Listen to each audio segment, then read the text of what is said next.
Pero bueno. Ventana.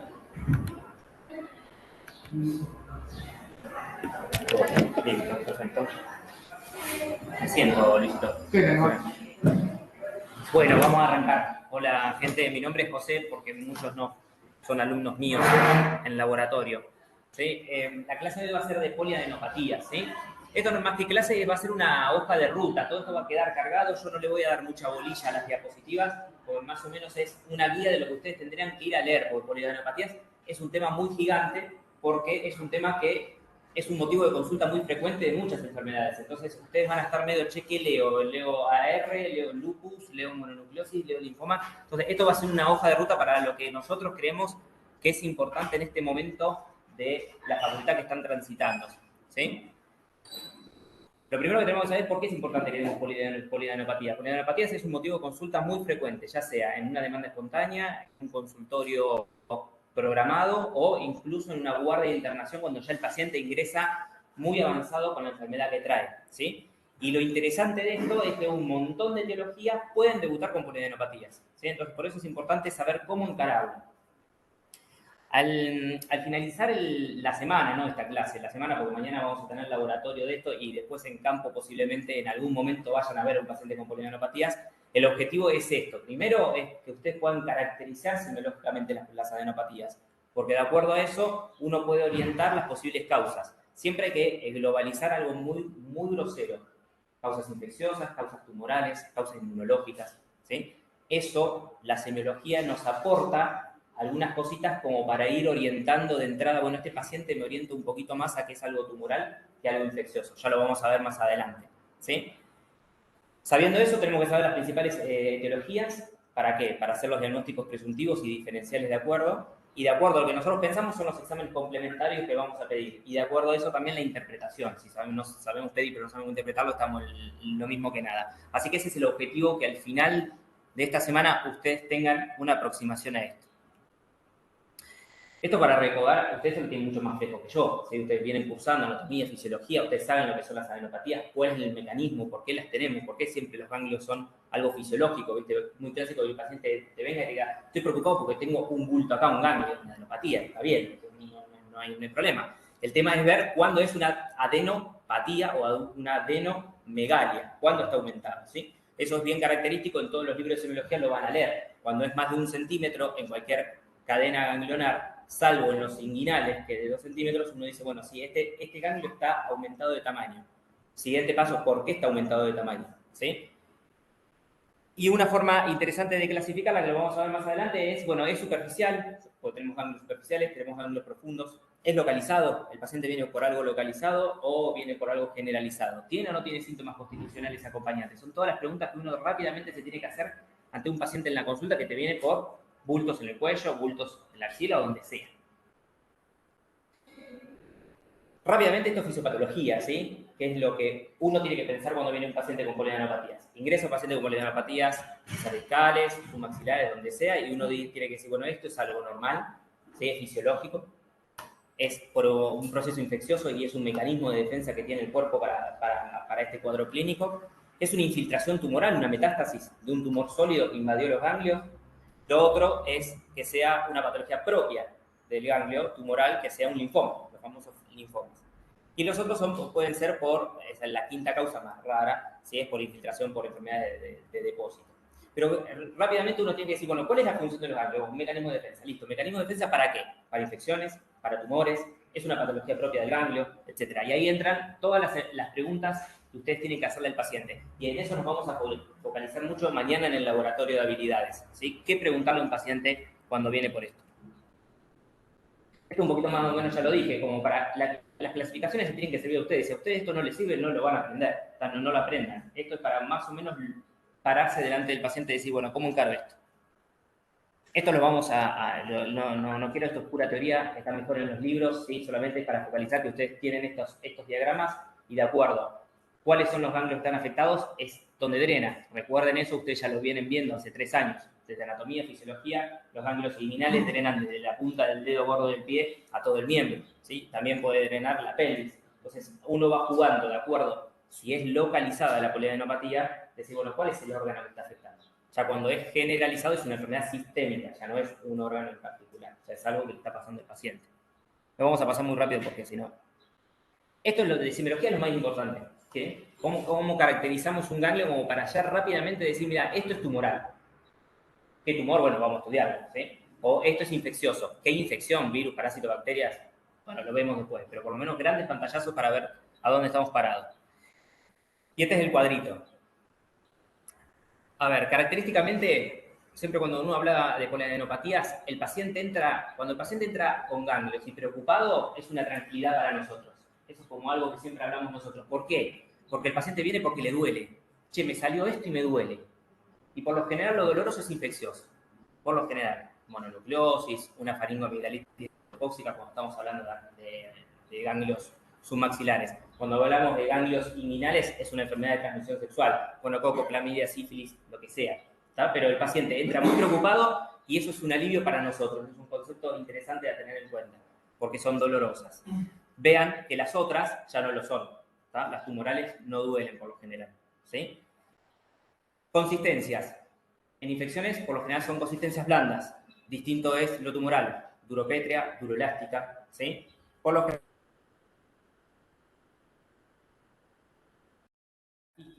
pocas veces lo van a ver. Estamos hablando de infecciones crónicas avanzadas. La dama de todo esto es la tuberculosis. ¿Sí? Ganglio fistulizado. Le preguntamos siempre hace cuánto tiempo, qué otros síntomas, tuberculosis. ¿Sí? Pocas veces un tumor fistuliza. Ahí lo puse actinomicosis, que como para que ustedes ya vayan, que te suene un nombrecito, pero ustedes no tienen que saber eso, pero son cosas que fistulizan. ¿Cuáles están adheridas o cuáles no? Van a ver que las infecciones uno toca los ganglios, ¿sí? Y se mueven fácilmente y duelen. Pueden estar calientes o no, pero se mueven. En cambio, los tumorales están fijos, están adheridos a planos profundos, se dice. Eso con la cancha, cada vez que vayan viendo un paciente se van a dar cuenta. Por lo menos ya en la cabeza ya tienen que ir diciendo, bueno, ¿qué esperaría encontrar si el paciente tiene un linfoma? ¿Sí? Tienen que ir jugando ustedes con eso. Este cuadro está muy bueno. Es un resumen de todo lo que ustedes van a poder leer. Causas. Esto lo dejé, una memotecnia de Luis, el Miami, porque son todas las causas. Miren todo lo que es poliadenopatías. ¿Nosotros queremos que ustedes sepan eso hoy? No. ¿Sí? Lo que pretendemos que ustedes ya, por la semiología, se tiren en qué cuadrito cae su paciente. ¿Sí? ¿Es infeccioso? ¿Es tumoral? ¿Me tengo que preocupar? ¿Sí? ¿Me tengo que ocupar? ¿Ya lo tengo que dejar internado? ¿No? Bueno, todo eso es de acuerdo a dónde cae el paciente en esto. El siguiente es más o menos lo mismo, pero un poquito más lindo porque tiene colores. Pero es lo mismo que el anterior, ¿sí? Te dice las causas infecciosas, las neoplasias, las granulomatosas, las enfermedades autoinmunes. Hoy el paradigma de ustedes que tienen que llevarse es linfomas y mononucleosis, por prevalencia, nada más. ¿Tá? Después, en el resto de su vida, se van a topar con alguno de estos, con otras tal vez no, de acuerdo a lo que vayan a hacer. Pero vean todo porque es importante, ¿no? Poliadenopatías, no es un temita, sino más.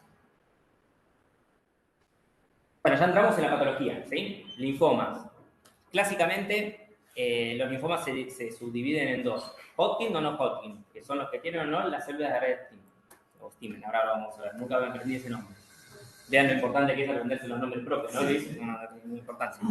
Pero bueno, esa es la definición, es una proliferación monoclonal o de células malignas del ganglio.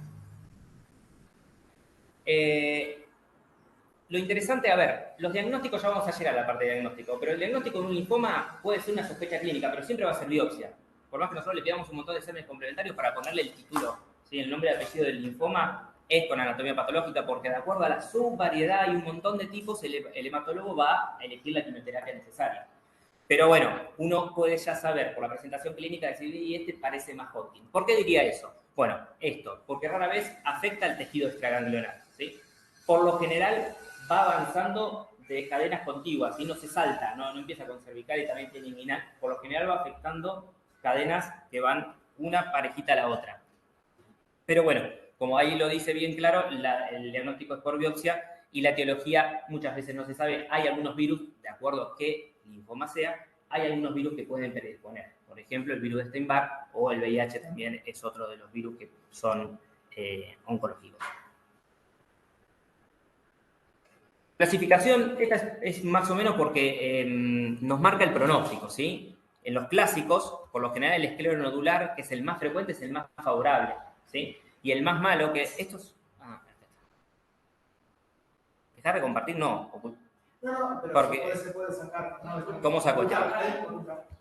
Buenísimo, porque quería llegar a eso. La depresión linfocitaria, sí que es la causa más infrecuente del linfoma, es el más agresivo. Pero bueno, van a ver, esto es una clasificación fácil porque son 4 nombrecitos y una vez que uno está empapado en el tema se lo va acordando, ¿sí? Clonodura, linfocitaria mixta. Manifestaciones clínicas, acá llegó lo bueno de clínica médica. ¿Cómo viene el paciente? Si viene solamente por bultos, no, ¿sí? Entonces ustedes rápidamente tienen que saber que viene por síntomas sistémicos propios del linfoma. O sea, el linfoma te lo va a dar. ¿Y cuáles son? Es la fiebre, es la sudoración nocturna, es el prurito, o son síndromes paraneoplásicos. Por lo general, los síndromes paraneoplásicos por lo general se manifiestan de forma neurológica, ¿sí? Pero estos son los llamados síntomas B del linfoma, ¿sí? Fiebre, sudoración profusa. Muy pocas cosas dan sudoración profusa. Ustedes ya vayan agarrando esos tips. ¿Qué cosas te hacen transpirar? Que el paciente viene y te dice, me empapé de la cama. Tuberculosis, linfoma, ¿sí? Y una cosita de mi especialidad, brucelosis, ¿sí? Que tiene una característica de sudoración y también es una causa de polianopatía, fiebre y sudoración, ¿tá? Pero ya en un contexto epidemiológico no lo vemos acá en las ciudades, ¿sí? Entonces, estos son propios del linfoma. Así puede venir el paciente, pero también puede venir por compresión, porque acuérdense de la primera clasificación y algo que ustedes ya saben, ¿dónde tenemos ganglios? Tenemos ganglios superficiales, todo el cuerpo, pero también profundos. ¿Y los profundos dónde?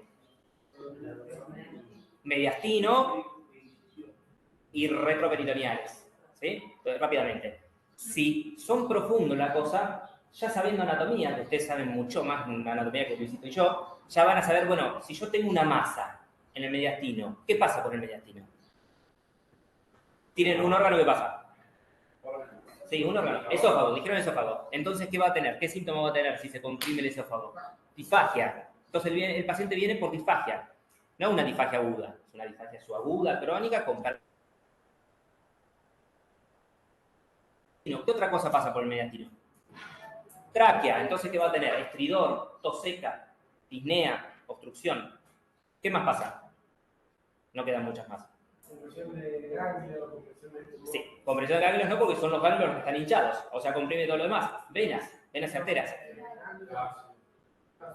La ácigos, la vena cava superior. Entonces ahí tenemos el síndrome de vena cava superior, que lo van a ir a ver cómo viene. Es muy característico, muy poco frecuente, pero es característico cuando viene el paciente así. Entonces, rápidamente el paciente puede venir por fiebre, por sudoración, por pérdida de peso y aparte por tos seca, ¿sí? O aparte por disfagia. Entonces, ¿cómo asocia todo esto? Bueno, los ganglios donde están hinchados, ¿tá? Por lo general, estos pacientes también tienen ganglios supraclaviculares y en otros lados que te hacen sospechar que esos síntomas, que no son propios del linfoma, son por una complicación. Y eso es mediastino. Y ahora en retroperitoneo, ahí está un poco más difícil, porque es retroperitoneo, no es peritoneal. Por lo general es por dolor, se manifiestan por dolor. Y otra vez es por los ganglios intraabdominales. Algo que puede pasar es una compresión de estructuras huecas. Una de ellas es el colédoco. ¿Y cómo entraría un paciente cuando...? Esto ya lo sabemos porque ya lo vimos. Si el colédoco está tapado, ¿qué pasa? Cuando estás ictericia. Entonces el paciente viene con fiebre, sudoración nocturna, pérdida de peso, ictericia. Digo, si esto es una hepatitis B. No, la hepatitis B no pierde peso, ¿sí? Entonces voy a decir, bueno, ojo, puede haber algo adentro que esté comprimiendo. Y eso es una manifestación del linfoma. Y no es esto que tenemos acá, la fiebre de Pellstein. Nombre propio, nada. Es en camello. Eso es porque los pacientes característicos hacen fiebre 3, 4, 7 días, dejan de hacer fiebre 3, 4, 7 días. Después vuelven, es característico, no hacen fiebre todos los días. Es intermitente. Y lo otro y lo tercero, que también es interesante porque lo vemos ya internados, es la invasión de la médula ósea, ¿sí? Ya esto más bien es en los no Hodgkin, que son más agresivos. Entonces, creo que ya vimos algo de esto. No, sí, decía anemia, lo vieron la otra semana.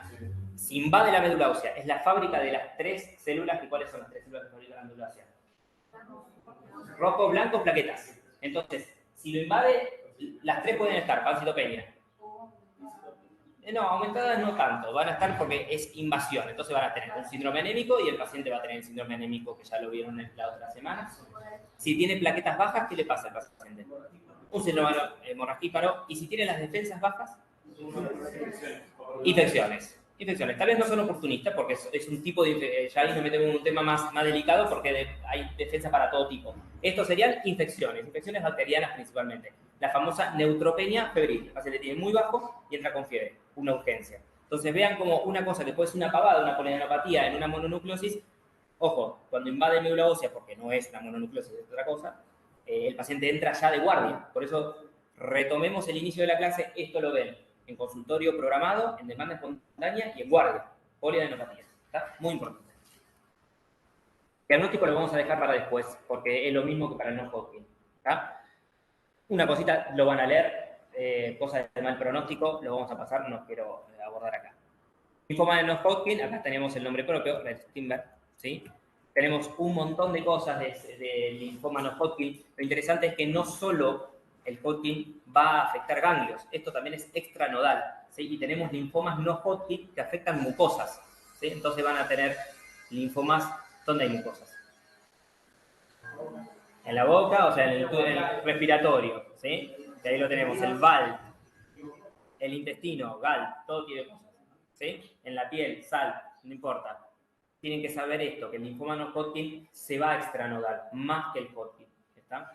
Entonces pueden ser, incluso algunos pacientes entran con síntomas constitucionales y algunas lesiones cutáneas que no quedan muy claro, que no es una urticaria porque aparte tiene síntomas constitucionales. Hago mucho hincapié en esto. Vean que todo esto se acompaña de algo más. No es un ganglio nada más el paciente. Es algo más. ¿Es un cuadro agudo o es un cuadro crónico? ¿Es fiebre o no fiebre? ¿Es pérdida de peso o no pérdida de peso? Entonces, esto por lo general son síntomas constitucionales, lesiones cutáneas. Pues sí, ¿qué pasa? Biopsia nos termina dando el diagnóstico. ¿Está? Lo vamos a pasar, esto es porque de acuerdo a las células A y B, T y Natural Killer, para ver cuáles son y así se clasifican. Esto es muy fácil y es lo que van a ver rápido. Hay pacientes con linfomas que tienen un curso más lento, más benigno, y hay otros que rápidamente tienen un mal pronóstico. Imagínense que si un linfoma afecta extranodal la médula ósea, ¿sí? Y el paciente entra con un síndrome de hemorragia pero no se lo puede parar, se muere. El paciente entra con una neutropenia febril, una infección, no tiene defensa, tardamos en hacer el diagnóstico con antibióticos, se muere. Entonces, ¿ese linfoma va a ser más agresivo? Obviamente que sí. ¿Está? Tienen un abanico enorme de linfoma, de los más buenos a los más graves. ¿Esos porcentajes son porcentajes de presentación, de malignidad o...? De comportamiento. O sea, los linfomas de células B tienen un 50% de su presentación, o de todo el linfoma, es más benigno, ¿sí? Esta es la diferenciación, ya la estuvimos diciendo. ¿Quiénes afectan extranodal? ¿Sí? Más el linfoma no Hodgkin. ¿Cuáles son adyacentes? Más el linfoma de Hodgkin. ¿Sí? Esto después lo van a leer y lo van a leer mucho mejor del libro. ¿Sí? Y van a terminar sabiendo más que nosotros de esto. Y esto es lo mismo, cómo poder diferenciar. Pero nadie le va a decir, che, ¿y ustedes qué piensan? ¿Es Hodgkin o no es Hodgkin? Para eso está la biopsia. No tiene sentido que ustedes pierden tiempo, memorizan cosas que en una semana se van a olvidar. Y que nosotros tampoco lo sabemos. Y si no lo sabemos y manejamos esto, bueno, no es necesario.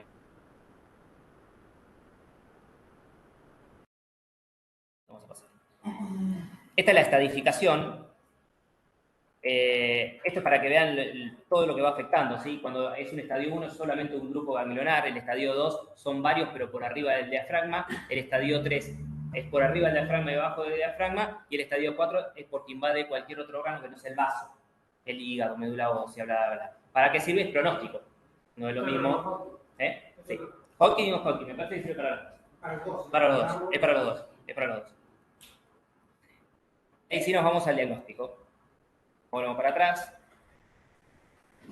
El diagnóstico. Diagnóstico etiológico, biopsia, ya está, se lo llevan tatuado en la piel. No hay forma, no hay otra forma. Nadie puede venir a vos y decir, esto es un linfoma de células B grandes. ¿Cómo mierda sabes? No podés saber, tenés que hacer una biopsia. Hay pacientes, y hay una de sus pacientes HIV, S3, bueno, uno puede decir, por prevalencia, pero si no es imposible. Así que, ¿cómo hacen el diagnóstico del linfoma?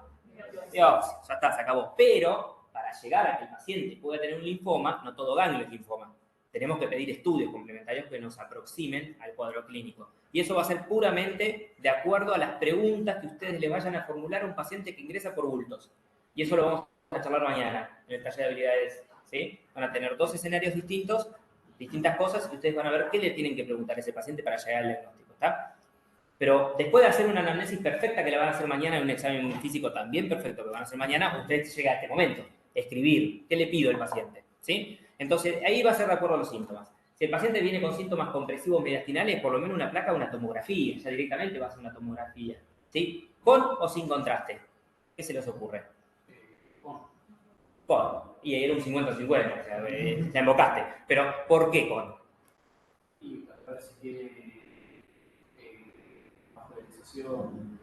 Bien, perfecto. Tomografía de tórax, por lo general, para ver el pulmón es sin contraste, porque el pulmón no necesitamos que ver ni cómo se modifican las cosas con el contraste. Ahora, todas las estructuras que tienen mediastino sí nos interesa ver si capta o no capta con contraste, o para poder diferenciarlas, porque una tomografía simple capaz que le errás un ganglio con un vaso, no lo podés ver, ¿sí? Entonces, para medir, perfecto, es con contraste, ¿sí? Pero eso a todos se le pide, y bueno, inicialmente a los que tienen síntomas compresivos. Después, si sospechamos un linfoma, por supuesto, para estadificación, la estadificación que acabo de mostrar, está por arriba o por abajo del diafragma, le vamos a pedir una tomografía de tórax y abdomen con contraste. Del laboratorio, depende también del paciente, si viene con ictericia o no viene con ictericia, pero a grandes rasgos le vamos a pedir un hemograma para ver si está afectado o no está afectado, por todo lo que dijimos de las manifestaciones clínicas, ¿sí? Un hepatograma por si viene ictérico, ¿sí? Y lo llamativo de acá es que tiene algunos marcadores que están elevados por lo general, que es la LDH y la beta-2 microglobulina, ¿sí? Eso está en los factores de mal pronóstico de Hodgkin, lo puse, ustedes lo van a leer. Vean que en el laboratorio de habilidades tienen 2 bibliografías citadas como obligatorias, ¿sí? Es poco corchete por obligatorio porque a ustedes les interesa estudiar esto, ¿no? Esas dos, léanlas porque está muy bueno, resumido, y después con la optativa se van a meter más. Lo que le acabo de decir de los marcadores serológicos que están elevados en el linfoma están ahí, ¿está? Me parece que me fui. ¿Qué diferencia con el mieloma múltiple? Es otra enfermedad totalmente distinta. Es como decirte cuál es la diferencia con la leucemia, totalmente distinta. Es otra fisiopatología, es otro diagnóstico, es otra clínica. Sí. No nos vamos a meter en eso, es un territorio escabroso, pero sí, las leucemias, por lo general, son proliferación de glóbulos blancos, no de ganglios, ¿sí? Entonces el paciente te puede entrar con una leucocitosis excesiva, 50.000, 100.000 glóbulos blancos, y todos esos blastos se llaman. No son estructuralmente normales, ¿sí? Es otra cosa totalmente distinta. No lo vamos a abordar acá, seguramente en el próximo año, ¿está? Pero vean cómo termina en biopsia de ganglio, biopsia de médula ósea. Muchas veces el paciente te viene pancitopénico y los ganglios están muy profundos, son retroperitoneales. Entonces, para llegar al retroperitoneo tenemos que hacer una laparoscopía y tal vez es más accesible hacer una punción de médula ósea, ¿sí? Entonces, eso lo vamos a ir eligiendo. Ahora, si el paciente tiene un ganglio supraclavicular, está recontra accesible. Entonces, vamos a biopsiarle esto, no le vamos a biopsiar la médula ósea. Eso se llama criterio clínico. Lo menos cruento para el paciente, pero que nos dé un rédito, ¿tá? Entonces, ahí hay un abanico de cosas. Y el PET es porque tiene muchísima mayor sensibilidad de una tomografía con contraste, pero pierde especificidad. ¿Qué significa? Hay muchas enfermedades que hacen que en un PET el paciente capte, que tenga mucha captación de ganglios, de lo que sea de hueso, porque puede ser infección tumoral, etc. Entonces, el PET, por lo general, uno lo pide para estadificar y para control. Para control. Principalmente para control, pero para estadificación también serviría. Bueno, muy bien. Eso a grandes rasgos del linfoma. ¿Quedó más o menos claro? Quiero hacer mucho hincapié en la presentación clínica, ¿está? Acuérdense de eso, todo el abanico de posibilidades que puede entrar un linfoma. ¿Estamos? Y ahora nos vamos a algo infeccioso, algo entretenido, algo más lindo. Algo que van a ver siempre. Mononucleosis. ¿Sí? La mononucleosis... Hay dos cosas que se parecen, mononucleosis y síndrome mononucleósico, ¿tá? Eso de acuerdo es la etiología que lo va a dar. La mononucleosis es el virus de Epstein-Barr, siempre. Y el mononucleosiforme o mononucleósico es la presentación clínica, es similar, pero, ojo, se abren un montón de otras cosas que son importantes porque si se nos escapan, el paciente se cura.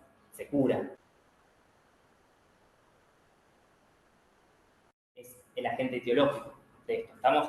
Así que la mononucleosis, por lo general, es un cuadro clínico que vemos en los adolescentes, adultos jóvenes, pero cualquiera lo puede tener, pero como es tan endémico, o sea, tan endémico no, es endémico, o sea, que está entre nosotros frecuentemente, la edad de que nos agarramos, que nos contagiamos, que nos infectamos del virus de Epstein-Barr es esa. Adolescencia y adultos jóvenes, es el famoso enfermedad del vello, ¿sí? Y se caracteriza por ser un cuadro agudo, no cuadro crónico, cuadro agudo, de fiebre, odinofagia y ganglios. Más o menos dolor abdominal si tienes plenomegalia. Pero esa es la característica. Fiebre, dolor de garganta y poliadenopatías. ¿A qué se asemeja eso? ¿Qué otra cosa te puede dar eso? Fiebre, poliadenopatía y dolor de garganta. Sí, esto sería una, pero ¿qué agente? ¿Qué bicho? Estreptocóxica, claro, el estreptococo. Pero el estreptococo, ¿qué tiene cuando uno lo examina? Exudados. ¿Y el Epstein-Barr lo puede tener? También lo puede tener. O sea, ojo.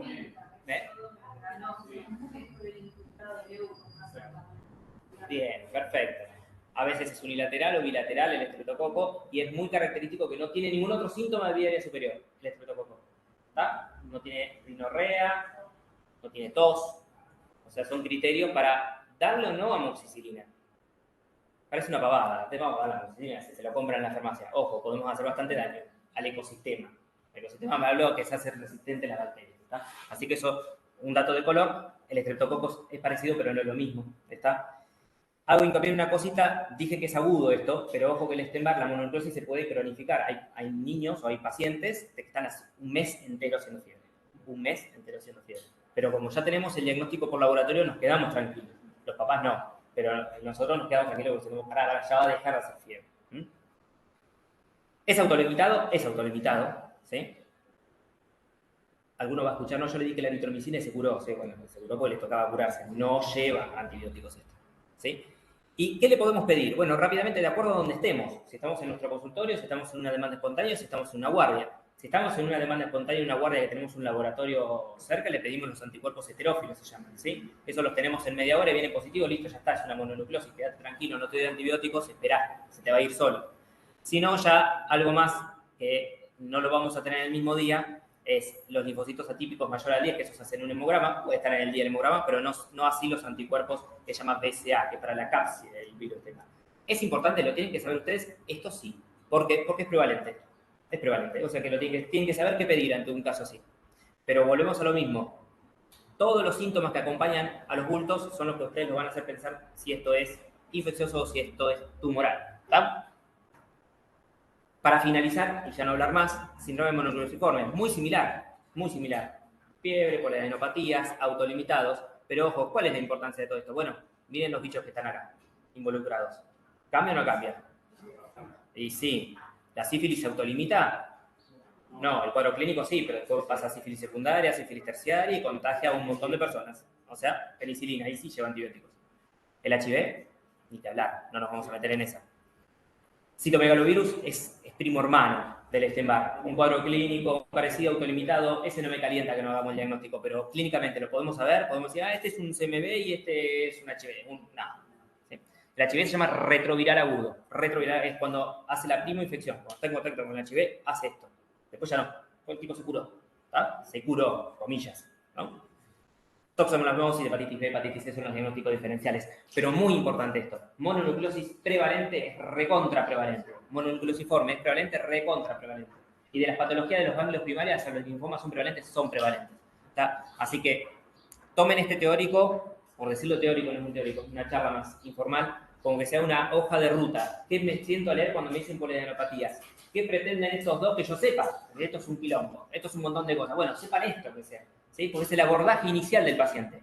Si el paciente no tiene mononucleosis, no tiene linfoma, bueno, me voy al índice del libro, porque tengo ese Miami, para ver cuál se acopla al paciente. ¿Está? Y mañana, bueno, le vamos a dar una vuelta de roja con, creo, lo más lindo que tiene la cátedra, que es el laboratorio de habilidades clínicas, que es el caso. ¿No? Yo lo que me busqué para mañana, ¿no? Me quedé pensando en que se inflaman los ganglios, las adenopatías, ¿no? Inguinales puede ser una enfermedad de transmisión sexual. Uno va a ver los labios y usted no tiene nada. ¿Qué otro lugar de drenaje son los ganglios inguinales? ¿Y qué hay que ir a revisar? No, pero no, una adivinanza, claro. No, se lo llevan de consigna. Claro, es decir, ¿qué enfermedad de transmisión sexual puede haber que inflame los ganglios inguinales y si el pene y los labios no tienen nada? Y lo otro, siempre me acuerdo de una anécdota, pero parece rara, ¿no? Que le digo, mira, a una chiquita joven, porque saben que esto es prevalente de este para los jóvenes, y el CMV más en el adulto. Le digo a la mamá, muy ansiosa, no hay complicaciones de eso. ¿qué te puede pasar? Y a la cabeza está con vómitos y duele la panza. Es una complicación natural. Exactamente. La esplenomegalia, que se las dejé al tirar, que ustedes la van a leer en el capítulo del Cecchini, se llama el libro de infectología. La esplenomegalia masiva, rápida, que hace el Epstein-Barr puede hacer ruptura. Y ahí estamos en un problema. Ahí ya no se autolimita eso. Se rompe y que se cae el vaso. Pero no pasa nunca. Ahí no pasa nada. Ahora, Pero pasa. Pero ojo, siempre tocarle un poquito la panza, ¿sí? A ver si no tiene esplenomegalia y darle pautas de alarma. Eso es muy importante, pautas de alarma, no hay que salir corriendo. A ver en quinto, pero el vaso cuando se rompe tiene una cápsula, entonces hace lo que uno entiende. Entonces, che, que mejor la presión de estas anécdotas muchas veces, ¿no? Es un buen punto, sí, exactamente. Sí, y lo otro que sepan sitio de drenaje básico, no hay que utilizar todo el sistema de drenaje, pero dónde van a ir a buscar mañana los cambios y el drenaje básico. Sí, sí, sí. Yo ya sé los tipos sabido esto porque ya viene, ya estamos en cuarto año, no estamos en segundo. Ya está, esto ustedes ya lo saben. A pesar de que ustedes digan no me acuerdo, lo saben, seguro. En algún lado está. En algún lado está. Sí, hay que sacarlo. Sacarle el polvo. Bueno, ¿listo? No sé cómo hacer con esto para desconectarlo, para saludar a la gente virtual, si es que hay alguien. Sí, sí, hay.